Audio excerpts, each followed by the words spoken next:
হালাই ইজ্জত লয়ে টান দিল রে। হ্যাঁ রে মিয়া, মানুষের সবসময় কি একরকম থাকে? এখন রাজনীতি মাজনীতি করি, পোলাপান চালাই কত হিসাব আছে। 150 সিঙ্গারা লাগবো, আমি অগ্রিম কিছু টাকা দিয়ে দিতেছি, ঠিক আছে? আচ্ছা দেন, টাকা দেন। এই নেন, এখানে 1000 টাকা আছে, বাকিটা নেওয়ার সময় দিয়ে দাম, ঠিক আছে? আচ্ছা ঠিক আছে। আর সিঙ্গারা দিও করা করে বানা। যাই এবার জায়গা মতন টুকরা দিই।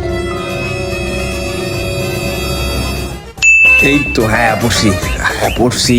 আরে সামনে তো সুন্দর একটা বাইক দেখা যায়, দিই তো। ও, এটা তো ফিটিং দেওয়াই যায়। হ্যাঁ, এই দিব নাকি কিছু বুঝতেছি না। না, আমি ছোটখাটো আর চুরি করবো না, দোকানে আগে যাই, পরে দিয়ে আগে উদ্বোধন করি। বড় সড়ো একটা কোপ দিই, যাই তাড়াতাড়ি যাই।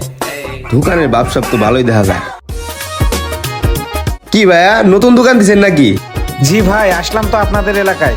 এই গত মাসের 1 তারিখে এই শোরুমটা